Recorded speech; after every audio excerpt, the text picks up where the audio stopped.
Good morning, everybody. Thanks very much for attending this. We're very, very pleased and delighted to have a session which is focusing on the US, focusing on financing, because this is the International Investors Lounge.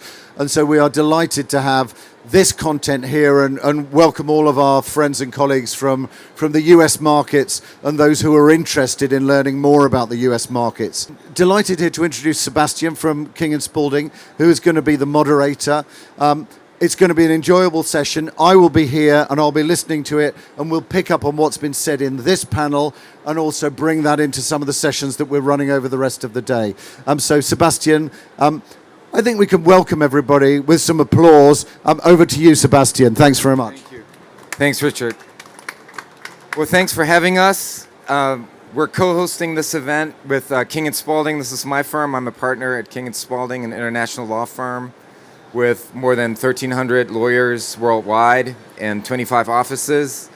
And I'm from the New York/Frankfurt offices, so I sit in both offices and I do real estate finance, mostly for European lenders, investing or lending into the U.S. market, and then, across for U.S. lenders in the German and European and U.K. markets. And we're co-hosting this event today with RELA. RELA is the Real Estate Lenders Association. It's a non-for-profit organization that lives, from its rich membership, and they're mostly banks, financial institutions, insurance companies. And they have 8 chapters across the mostly eastern United States. The one most dear to me is the one in New York. And, our esteemed panelists are also members there. And so if you're interested in RELA and you're in the U.S., come check out their website. It's at rela.org. And so we're here today to talk about the U.S. real estate market, more specifically the real estate finance market. And we have a great panel here today, and I'll let the panel introduce themselves. I'll start with Helga to my right here. Hi, I'm Helga Blum. I'm a managing director and head of U.S. commercial real estate finance for Bayerische Landesbank. I'm based in New York. I've been with the bank since 2018 when we relaunched our commercial real estate lending activities in the United States. Oh, and I'm sorry, I'm also on the national board of the Real Estate Lenders Association. Hello, I'm George Durban with Wells Fargo Bank. I'm a managing director. I sit in our Charlotte, North Carolina office. I'm part of our real estate syndicated finance team. I've been with the bank for 21 years. Over the course of my career, I've also been based in our San Francisco office and our New York City office. As part of the real estate syndications team, I help to manage our sales and syndicate business in the U.S., so oversee distribution of all commercial real estate loans that we're syndicating. I also manage syndications for us in Europe. Wells Fargo is one of the largest commercial real estate lenders in the U.S. We have total loan commitments on our balance sheet of $150 billion. We've been very active on the commercial real estate syndication side this year. Year to date, we have closed 151 syndicated transactions. We have about 40 transactions in our active pipeline right now. So expect to get close to 200 deals this year, which would be a record year for us. So it's been an extremely active market, and I look forward to sharing some additional insight during the panel. Hi, my name is Vic Killing-Polly. I'm with Helga Bank, headquartered in Frankfurt.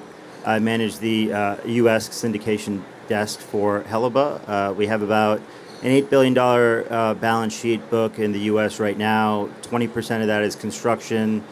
A little over a third is office. And we also lend on student housing, multifamily, and a sprinkling of mixed use and retail. I've been with Helga for 4 years. And previously, I held roles at HSBC, Santander, Arbor, and GE Real Estate. Hi, everybody. I'm Darrell Gustafson. I work at Deutsche Bank in the New York City office. Our bank obviously headquartered here in Frankfurt, but I help to span a couple different business lines, including CMBS and balance sheet lending, overseeing all the distribution that we do for syndicate loans and senior debt, as well as all mezzanine debt and HRR product that comes off our CMBS balance sheet. We split our time between CMBS and the balance sheet at DB. and have a lot of overlap. So my responsibilities not only include distribution, but also helping to structure all the transactions and making sure that we can find a home for the piece that we want to distribute. Dan Buehrens. I'm a managing director at Brookfield Asset Management based in New York City. We're one of the larger alternative investment managers of real estate credit with about $50 billion of loans under management. My responsibilities include CMBS acquisitions, mostly focused on SASB new issue, as well as distribution and leverage strategies for our private funds. All right, thanks for being here. Thanks for you being here. So we want to kick it off. So we're talking about the commercial real estate finance market in the U.S. and looking back, obviously we'd had COVID, then we had shutdowns. I mean, it's ancient history now, but we had shutdowns. Then we had inflation coming, and then all of a sudden we had, the interest rates that were near zero go up to 5.5% on the Fed rate. And then all of a sudden, we had a distressed real estate market, and that's sort of been going on for a while. Now we're in 25, and the question is sort of, has, the distressed markets, have they hit sort of bottom? Where do we stand? Where's new lending activity? And, how do we see the market overall? And I just want to kick it off with Darrell. So, and, who do you, what's your view on the market, and who are the most active lenders? What types of activities do you see? What's going on? Yeah, there's a lot going on. I would say that the markets are pretty well back. The biggest challenge for everybody here in the last 4 or 5 years has been the office market. That's been a property type that's been slower to come back, given COVID and people not going back to the office. Now I think in the U.S., even a lot of the tech firms are mandating people to come back to the office 4 or 5 days a week. So I think that's really helping. But the office market is very bifurcated. There's sort of the haves and have-not markets. New York City is certainly the best market, I think, right now, maybe but for pockets of Century City and Los Angeles. But New York City's seen a lot of leasing activity, plenty of financing activity in that space. I'd say probably the majority of office deals that are getting done right now are getting done in the CMBS space. There's been 6 or 7 billion of that's gone through the market here in the last 4 to 6 weeks. So things are coming back. Has the market totally bottomed there? I think you could probably say yes, but there are, every lender I think up here has probably got a few landmines that are out there, and you're always watching out for those landmines and wondering if there's going to be some trouble lying ahead. But for the most part, I'd say things have bottomed. Certainly multifamily, industrial, hotel markets, all those property types are coming back with a vengeance. Most people can do those.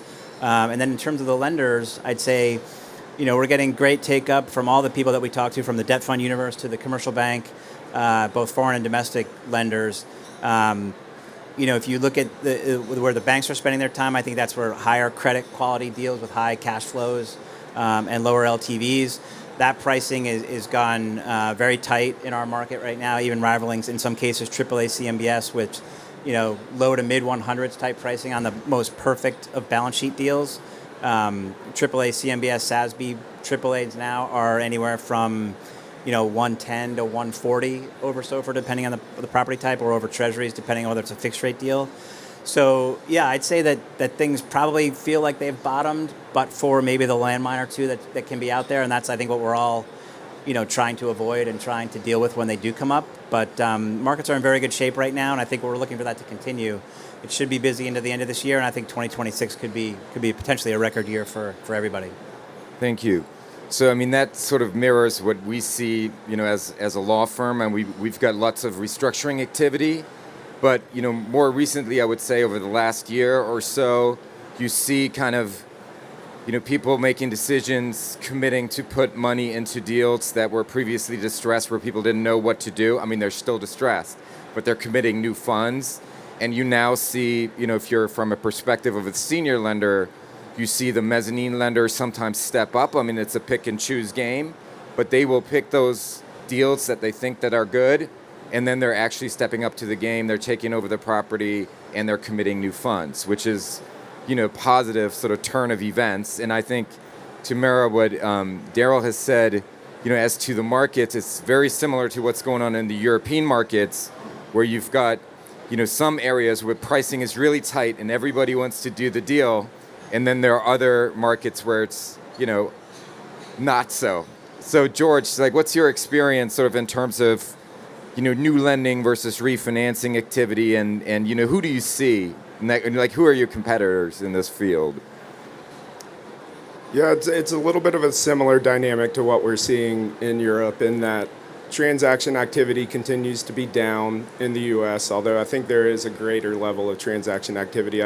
The sources that we use show about $250 billion of asset sales so far this year, so it's up about 10% year over year. But that still means that the vast majority of the financing that we're doing in the market right now is refinance activity. But we are now seeing a fully healthy and functioning lending market in the U.S. So there's been a significant amount of volume in the market. The CMBS market is expected to have a record year this year in the U.S., which will be over $110 billion of loan volume.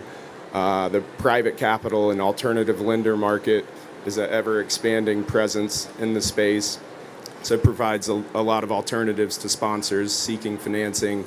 And then on the bank side, we've seen significant activity this year. At Wells Fargo, year to date, we've originated $26 billion of CRE loans.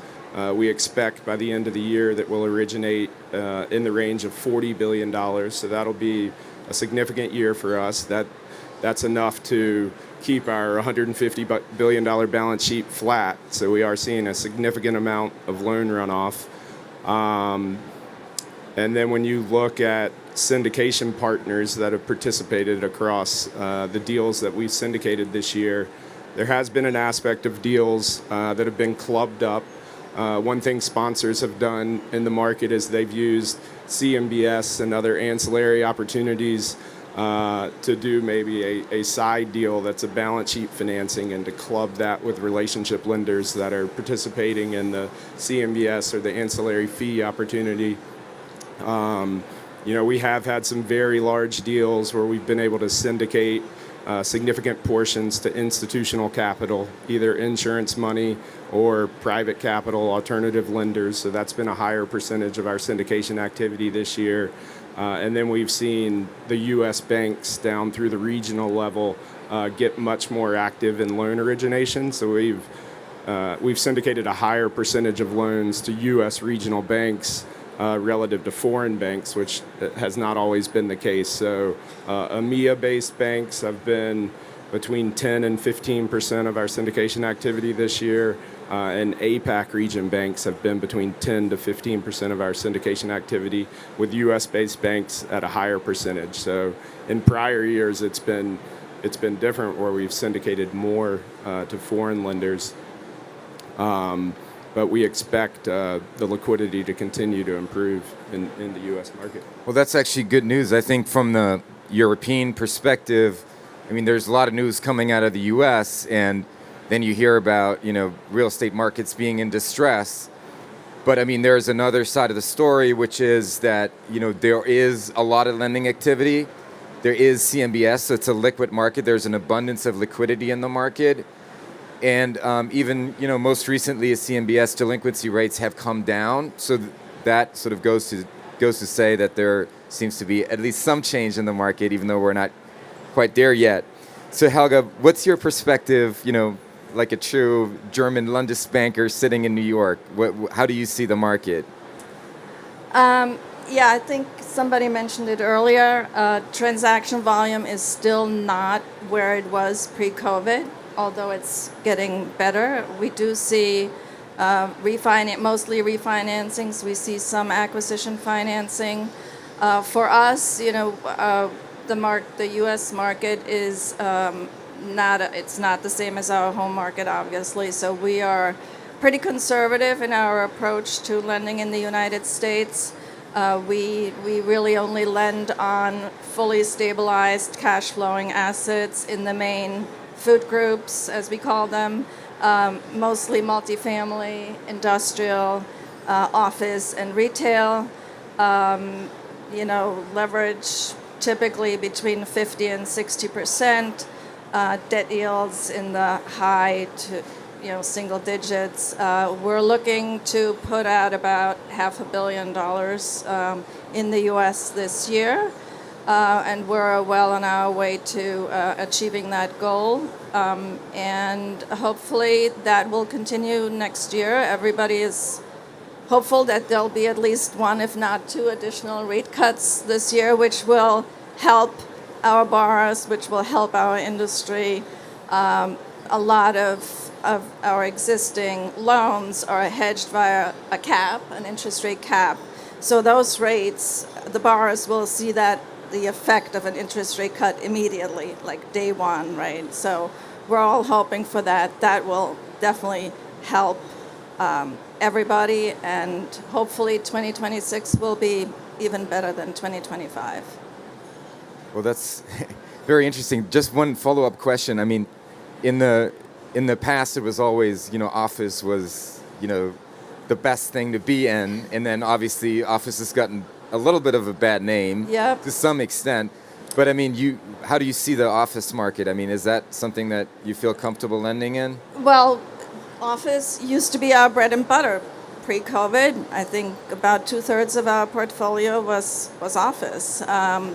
When COVID hit, we immediately pivoted to multifamily, so that has been our main focus over the last few years and continues to be our main focus. Having said that, office is not off the table. And I think somebody said it earlier, it's a bifurcated market. It's the top quality office buildings in top locations that are doing very well. Geography also it's wide, right? You have Seattle, San Francisco is coming back a little bit, but the West Coast markets are still more affected than the East Coast. New York in particular really feels like it's back. But even in New York, we see that same bifurcation where, the Park Avenue corridor, there's hardly any space available. And rents continue to rise. There are other pockets within Manhattan that are suffering still. So again, it's a bifurcated market. But having said all that, yes, we continue to look at office. It has to check all the boxes. But they do come around every now and then, and so those are the type of properties that we look at. Yeah, it's just some anecdote about this. So we're moving offices as King & Spalding in New York, and obviously we can say space is not necessarily cheap. But we're also, as a tenant, you're not necessarily downsizing, but you're carefully sort of mapping out, the path in the future. And then on a side note, so my CPA, he said, we're moving offices, but not, because he wants to move, but because they're converting his office to resi. So, and he's on Lexington further down in Midtown. Anyway, turning to Vic. So Helga's not doing any construction or CapEx loans. She's doing the stabilized stuff. Helga has been traditionally, as a foreign lender, has been very active in construction. You want to talk about what you guys are doing? Yeah, so I mentioned before 20% of Helga's book is construction. We're looking to actually grow that allocation over the next year and a half. And across the syndication desk, I've seen more construction deals than other types of deals just because stabilized opportunities, it's very tough for Helga to compete on just because, Darrell mentioned there's a ton of capital sources chasing that product, so pricing gets compressed to an extent that balance sheet lenders just can't compete on it. But with construction, we can still get that two-handle spread, I would say right now between 225 to 275.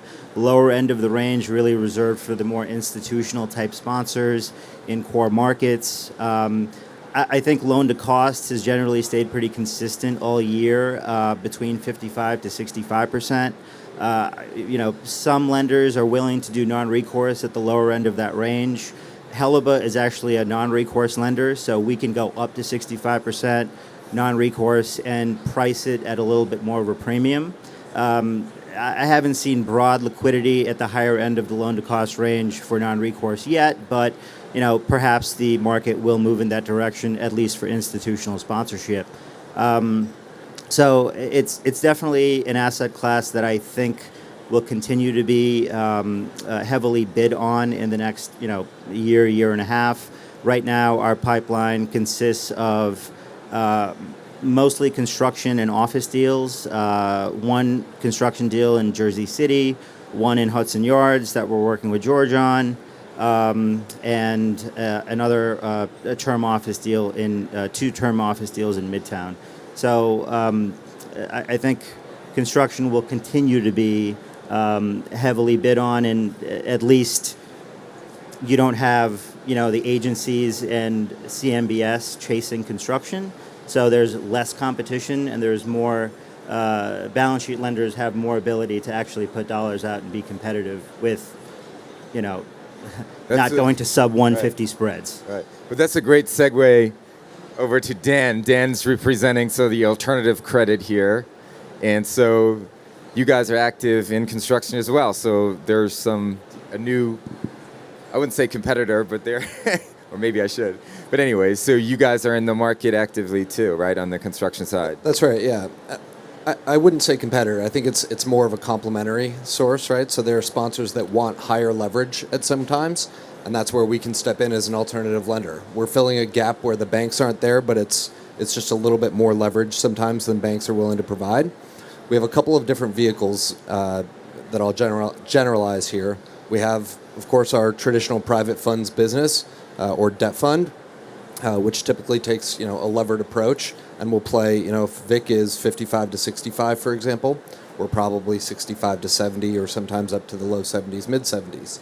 So just adding that incremental leverage that helps the borrower achieve their goal, but also still sort of a prudent approach towards our underwriting. In terms of construction, we just closed on a $300 million office to residential conversion in Midtown. This has been a theme that we've taken a few now across a couple of different funds. So we just finished and were refinanced out of one of them in Lower Manhattan. This one is in Midtown, proximate to Grand Central. So our view is, an older office building, to the point that a couple of the panelists here have made. Probably not a going concern as office forward-looking, but fantastic as a transportation-based hub for commuters, especially ones going in and out of Grand Central on a regular basis. Right. So we've taken the approach, a higher leverage loan, and a very tight multifamily market for New York City that continues to have a lack of supply, and we're leaning into that trend. Interesting. So talking about sort of going up sort of the risk curve into higher leverage, I mean, on the construction side, on new deals, right, you can make it work. Sometimes what we see on the restructuring side, and maybe it's a little bit symptomatic for the market, is that the property can only support that much debt in terms of cash flow. And Darrell, we talked a little bit about this. So how do you analyze, the capital stack basically? Where do you have a need for, a mezz capital in your deals, or are you going up the curve as well? Like, how do you see that market? Yeah, I think to echo some of Dan's comments, probably 3 of the last 5 deals that we've done have been office to residential conversions. And there's a 4th one that we're in the market with right now, but just for mezzanine debt. So I think our approach has always been to try to help the sponsors figure out exactly what their goals are, try to take them as high in the capital structures that they think they need to go. There's been plenty of capital formed around the mezzanine space in the last 3 or 4 years. It's continuing to grow. So I don't think we have a lot of reservations about being able to place that mezzanine debt and find a home for that paper. On multifamily, you can go up to probably 75, even 80%, although I haven't seen an 80% deal recently. So finding that capital to help fill that gap is, I think, one of the things that we help to bring to the table in terms of having the depth and breadth of finding the mezzanine capital for that. For our own balance sheet, I think we would also err on the side of of trying to do things with a little more transition to them and trying to find higher spreads for our own balance sheet. The two of the resi conversions that we've just done, from one in DC, one in Lower Manhattan, they were both, call it mid 300s type spreads, mid to high 300s type spreads, and 65% loan to cost, converting what was an empty office building into a residential building and for rent apartments. You're seeing tremendous rent growth in Manhattan, Midtown, and downtown. I mean, Midtown per foot rental rates can be as high as $150 a foot. Downtown, call it $90 to $110 a square foot, depending on the product that you're building. Many of these properties now have these amenities that golf simulator, bowling alley, things that you don't want to leave your place. They try to get you out of your apartment. They size the apartments a little more efficiently, make them a little bit smaller, so the dollar per square foot rents go up. But then they give you all these amenities to be able to hang inside your apartment building and not really have to leave. So that's been a trend that I think we've tried to capitalize on a little bit. We've seen a lot of our clients wanting to do that. A lot of the office stock in Lower Manhattan is a little bit obsolete. There's more columns, less windows, and that's not what people want in the office world right now. They want floor-to-ceiling glass, and they want no columns, and they want big open spaces. So a lot of those downtown office buildings convert very well and very efficiently into residential buildings. And with the way residential rents in Midtown and Lower Manhattan are going, it makes a lot of sense to convert those buildings. And you've got to do it with a developer and a sponsor you can trust, so that you don't get into cost overruns and things like that. But once you've got very experienced sponsors and you know that they're going to be able to do what they're saying they're going to do, then you can have a lot of confidence in doing that. And then it's just a matter of finding the capital and figuring out what their goals are in terms of leverage. And if it includes mezzanine debt, fine, we'll go try to find that. But on the senior debt side, we're always going to be willing to keep a piece on our balance sheet, syndicate half of it, syndicate 2/3 of the risk to other partners. So that's really the business approach that we've taken to it. It's worked very well, and I think those opportunities will keep coming.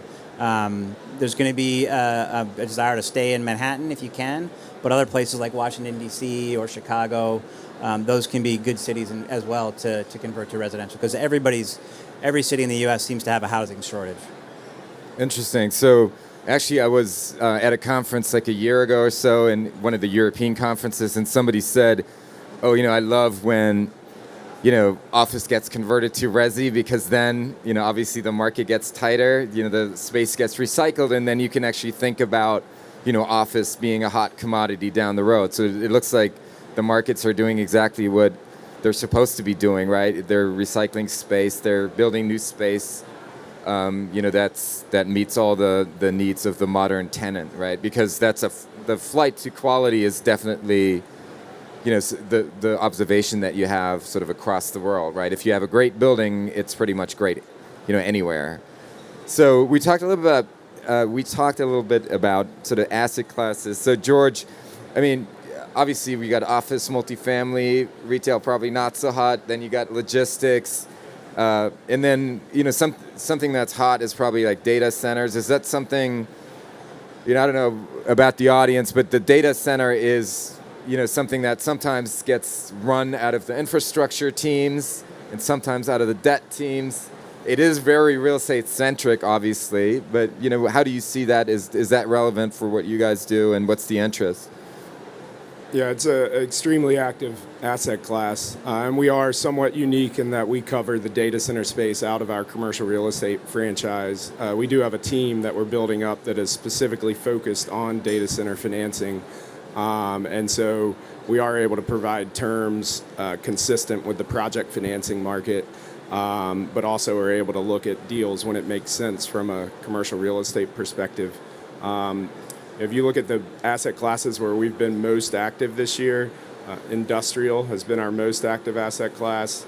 Multifamily and industrial is about 17% of our origination for the year.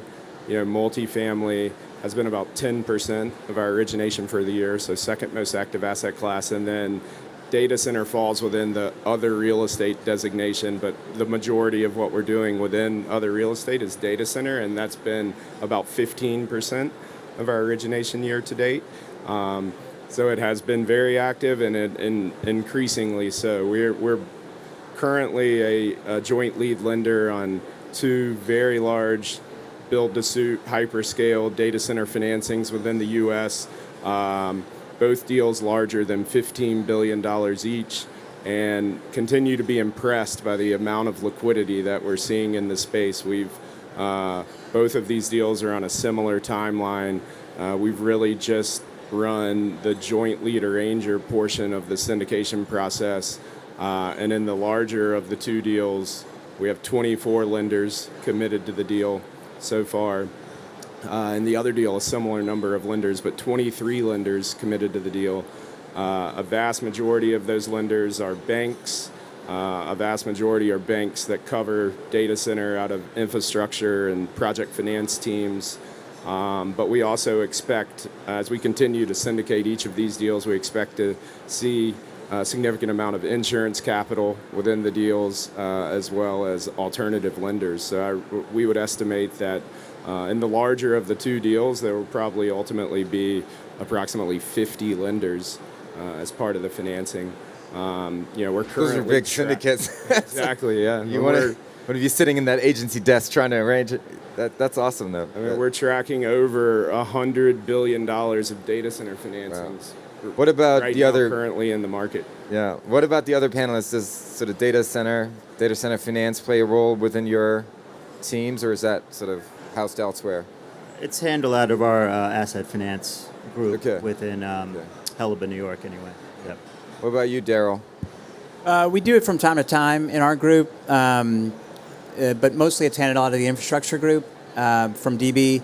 It depends on client perspective as well. We were involved in a Blackstone take private a couple of years ago that we did jointly with our infrastructure team. So it really depends on the client and what they're doing and where those relationships lie.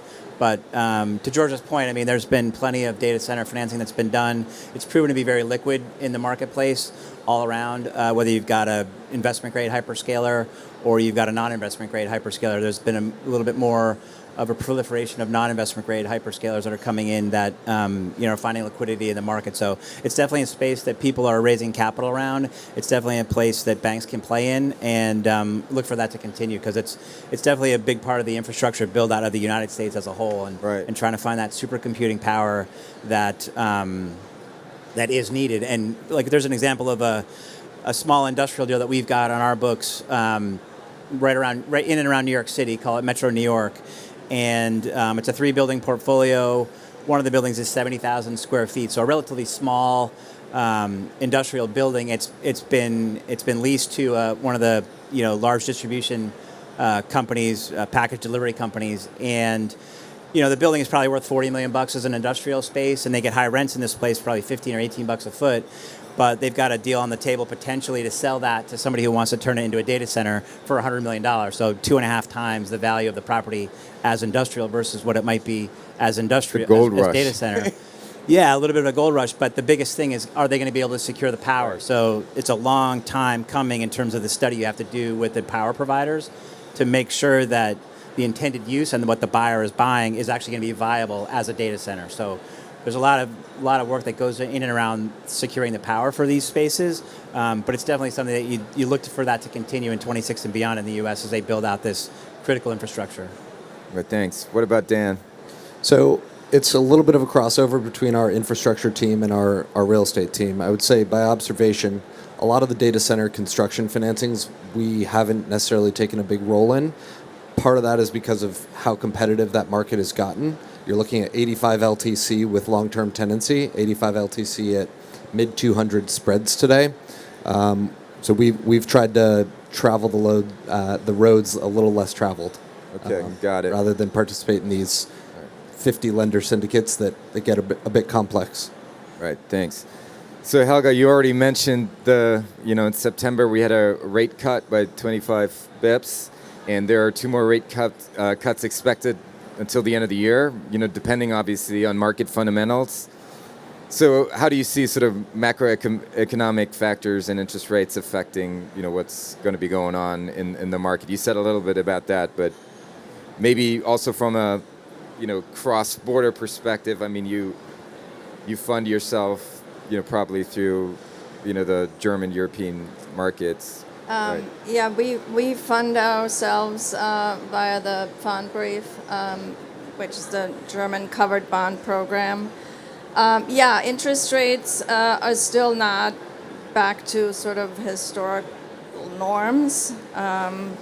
We went from literally basically 0% more or less to over 5 in no time.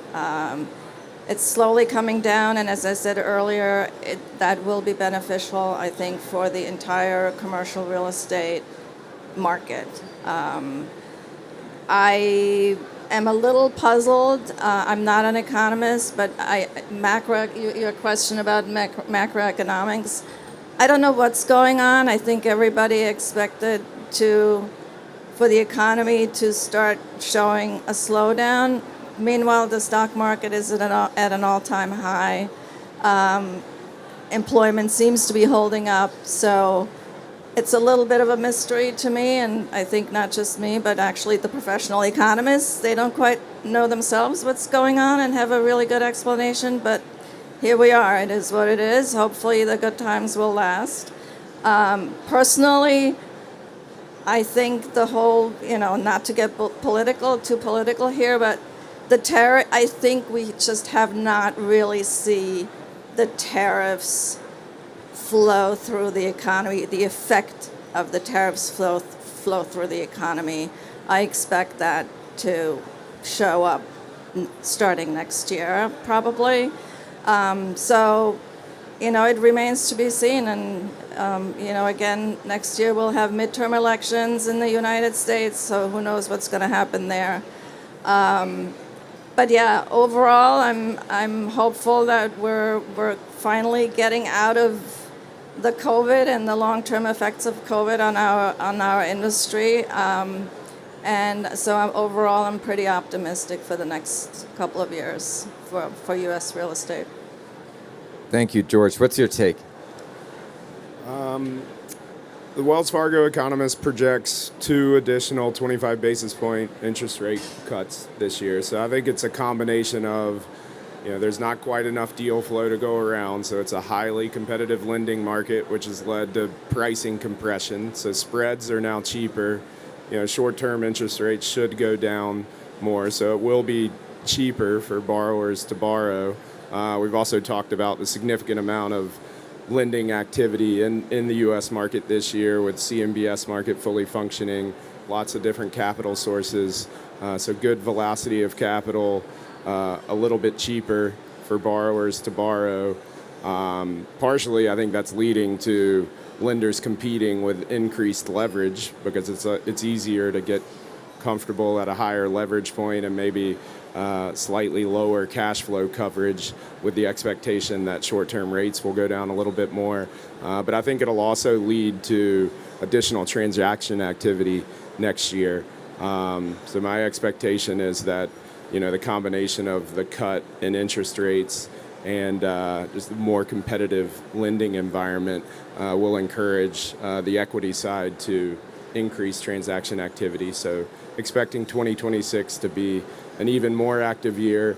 Acknowledge there is some uncertainty out there. There are things that could disrupt the market, to Helga's point, but overall expecting a very active market moving forward. Well, it's going to definitely help cash flow, right, for the borrowers if borrowing rates come down. Just by way of comparison, when we had the 2008 great financial crisis, I mean, the problems were kind of reversed in the sense that, there were these great levels of debt, right? Very little equity. People had leveraged up, up to 90, 95, 100% sometimes. But interest rates were so low that even if you had a deal that was relying on, reserves for interest payments, they lasted forever because LIBOR was low. And now you've got all this, the regulators were more prudent, you could say, and, there were lower levels of debt, but now, interest rates were so high that I would say by comparison, you have more cash flow problems probably now than you had in the old world, which is kind of upside down because you have more equity in the deals and supposedly they should be more, safer in the end. Anyway, so Vic, is there any institutional view? Yeah, so, I think about, you touched on it, I think about the decade-long period of low to zero interest rates that we had. And, I think about it as a drug that commercial real estate and every other industry got hooked on. And in 2022, the Fed and Jerome Powell rose, the rate by 500 basis points in a matter of 18 months. So obviously that was a big shock to the system. No one really expected that rapid rise in that short amount of time. I remember as an RM, maybe 8 years ago, working on term sheets, putting in interest rate triggers for hedges, and it's like, oh, there's no way this is ever going to trigger. And then, 2022, 2023, all of these kind of hit at the same time. Once cap rates caught up to those interest rate increases, values started to plummet pretty quickly. But to Helga and George's point, pretty optimistic for what's ahead in terms of projected rate cuts. We'll be hopefully lending into an environment where values are increasing, and we'll be able to come to the negotiating table with borrowers and have a little bit more flexibility in terms of extensions or pay downs or debt yield covenants. I generally echo the same sentiment of positivity for the commercial real estate space going forward. And Darrell? Yeah, thanks. I'm a little less bullish in terms of the Fed cutting rates for the remainder of the year. I'm in the maybe one more rate cut camp. I just feel like the Fed and their dual mandate of inflation and price stability and full employment and price stability is too important for them. I also think they don't like to get pushed around the way Wall Street and administrations can try to push them around. So I'm in the camp of maybe one more cut, which is going to lead to a steeper yield curve with short rates coming down a little further than long rates. Long rates staying steady. I think that the way the government's going to be financing itself, there's just always going to be a need for that, and it's going to keep longer-term rates high. So in terms of taking that back into the real estate world, it's certainly going to help borrowers who are going to be financing themselves on a floating rate basis. I think you might see more of that. I think that in the CMBS market, duration is definitely something that's very important to bond buyers. There's plenty of money chasing CMBS and other fixed rate products around the capital markets.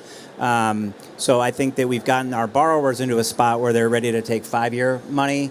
They're a little loath to lock up for 10-year money, depending on if it's depending on the situation. So, but with that capital flow coming into not only the equity markets but into the fixed income markets, you're definitely going to see plenty of money flowing there. It's a spread product in CMBS, so that's going to be beneficial to those buyers. And that spread product is still a little wider than if you think about AA corporate bonds or single A corporate bonds. You're still getting a nice pickup in commercial real estate, and so that's why I think a lot of these money managers and all that capital keeps flowing into our market. It's compressing our spreads a little bit, but it's not getting to the point where they're getting comparably expensive versus single and AA corporates. So I look for that to continue, and probably just one more cut this year. Thank you. So, so Dan, how do you see that from a debt fund perspective? Sure. So, echo a lot of what Darrell just said. We still think commercial real estate is cheap relative to corporates. You have corporates well into the double-digit spreads as far as the investment grade part of the capital structure, whereas real estate whole loan spreads are still at the tighter mid-100s, but really still into the 200s. And so we think we're getting a pickup versus corporates when we're lending in real estate. And then to echo another sentiment was CMBS AAAs at the tight end of the cyclical tights were well into sort of 60 to 75 basis points for AAA spreads, and we're still meaningfully wide of that. So we do think that there is potential for more compression, but we really like where rates are today or spreads are today. As far as macro outlook, we don't try to have a crystal ball from a macro perspective. Everything that we do is sort of a fundamental ground-up approach, but we like the fundamentals. We think that the interest rate cycle put a little bit of a damper on new construction. So there's a lot of supply-demand imbalance right now where we feel like there's a lot more demand. Construction is picking up again, but we still think that there's a ways to go. And so that's putting upward pressure on rent across most asset classes. So we feel like the fundamentals are really there, and we still like the spreads. Yeah, you mentioned whole loans, which is sort of a good segue into sort of our next mini topic. So, I mean, whole loans involves, as the audience knows, a loan that goes up the risk curve and is not split up in senior or mezz, but it covers that same leverage point. And so that's something that we've seen, obviously, that, especially alternative debt providers have been, doing whole loans and then oftentimes refinancing themselves with back leverage, often provided by banks. So how do you see that market evolving? I mean, are you, from a traditional, especially in the U.S. senior mezz structure to a whole loan, like, what's going on? Who you're selling? Well, if you're selling the senior, who you're selling it to, or if you're doing back leverage, like who's your capital provider? Yeah, so that market has evolved a lot since COVID and really before COVID, right? I like to think of the back leverage market as having a few different phases. Pre-COVID, sort of 2017 through 2020, where CRE CLOs made their emergence post-GFC, where repo was rather a standard product. Post-COVID, we started to see a lot more innovation in the product, whether it was giving non-recourse or other sort of structural enhancements. And then post-rate cycle, we think with regulatory pressure on especially domestic U.S. banks, there's been a lot more new entrants into the back leverage market that's made it, A, more liquid if they want to syndicate down, and B, it's been a product that's innovated a lot. And so for us as a user of that back leverage, we found it to be a really productive way to work with banks. There are a handful of banks, just by way of example, we know who have limited their real estate direct lending to only their top tier clients. And so if this is maybe maybe not top 25, but number 26 best sponsor, they'd prefer to enter that loan via back leverage as opposed to directly. We've also found that to be an accretive way that some banks are limiting their CRE direct exposure. So if they're looking at their exposure of CRE to Tier 1 capital and they want to reduce that, in the U.S. that's counted as a C&I loan, and so it's a way to reduce your CRE leverage on your balance sheet. So we found it to be a really good way that we can work as an alternative lender with a lot of our banking counterparts.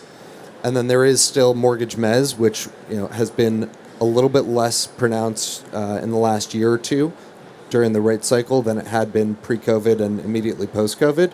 But we're starting to see green shoots there as well. Right. So that might actually, if rates actually do come down, right, that provides more opportunity, I think, for the mezz structure to come back. So, Darrell, how do you see sort of the debt funds in the space, and as to your sort of senior lender activities, and I guess back leverage? You're doing back leverage, but you're as a lender, but you're running that probably. Are you running that out of the commercial real estate department, or? Yeah, we are. I mean, I'd say that to your first question, a lot of what we distribute is to the debt funds. A lot of risk that we're taking. Properties that have a little bit more transition, a little bit higher spread to them, that's attractive to these debt funds who want to invest alongside of us. And the one big development, I think, at least for me, that I've seen is that, we've been able to split a $300 million loan with a debt fund, and then they'll be able to take their piece and then go get that warehouse financed with back leverage so that they can meet their 9 or 10% returns or whatever they're trying to solve for. So that's been a big help to our distribution platform, so that we're able to hold a piece of paper that's got a mid-300s coupon, distribute, do a larger loan, distribute a piece of that to a debt fund, and have them still meet the returns that they want by levering it on the backside. So that's been a big help, and that's been a development probably in the last couple of years, 18 months probably, that we've seen, where more and more of these debt funds are able to find back leverage on syndicated pieces to them. They don't have to be the entire owner of that full whole loan. So you're underwriting those deals, and then you're syndicating out the other part, and then then they get back leverage on their piece that they buy. Yes. So we're not quite the leverage on leverage scenario that we were back in the early 2000s, but we are seeing some leverage that's being able to provide on these syndicate pieces, and they'll just hold them with that levered return. That's what meets their investors' criteria, and so forth. But as to the way that we're approaching back leverage, most of what we do in the back leverage space has been on a dedicated warehouse line. So we're actively trying to open a dedicated warehouse line with debt funds. We've got probably 5 or 6 now. We're probably looking to double that in the next 18 months in terms of providers that we put a warehouse line together for. And that allows them to help with with pieces of paper that they're buying and find leverage for it. And we're doing that for whole loans as well as conduit originators who are originating 5-year and 10-year fixed rate loans for CMBS, and then we'll put a warehouse line in place for them to help them do more business and find returns for themselves while it's being warehoused and before we take it to market in one of our conduit CMBS transactions. Got it. What about you, Vic? Do debt funds play a role in your market? As Not with Helba in particular. We don't provide any loan-on-loan product, so debt funds aren't a counterparty to that type of product since we're basically just a senior secured lender. We do have a handful of loans on our books that are senior mezz, and we're certainly open to working with mezz providers to provide creative solutions to borrowers where just the senior piece, wouldn't be competitive. Dan and I actually spoke last week on an opportunity in New York City, and Brookfield is actually a perfect example of someone that can slot into the mezz because our credit folks would need to underwrite the mezz provider as someone that would be a credit enhancement to the deal. In the case of distress, someone that can easily step in and take over the property if need be. So, we don't have too much experience with debt funds, but I would say it's more in the senior mezz space. what about you, George? So we're a long-time back leverage lender. The traditional repo lending business or the warehouse lending business, as Darrell referred to it, is about 15% of our balance sheet. So it's something that we've done for a long period of time. We have more recently started to get into some one-off note-on-note financing on individual transactions. And I think we really view that as kind of an evolution of senior mezz lending. We're able to take advantage of securitization, capital treatment is how we refer to it, that Dan also referred to, where banks get better capital treatment when we do a loan in a note-on-note format versus mortgage mezz, so you can ultimately price the financing at a cheaper rate for the whole loan in that situation. So, overall, I think the growth of alternative lenders in the space is a good thing. It partially increases competition for banks, but it gives borrowers more options and ultimately should lead to more deal flow overall in the market. And I think note-on-note is just part of that. It's been a common financing arrangement in the market in the form of senior mezz previously, and to me, it's really just an evolution of that type of lending. I think we're running out of time, but I wanted to end up with Helga.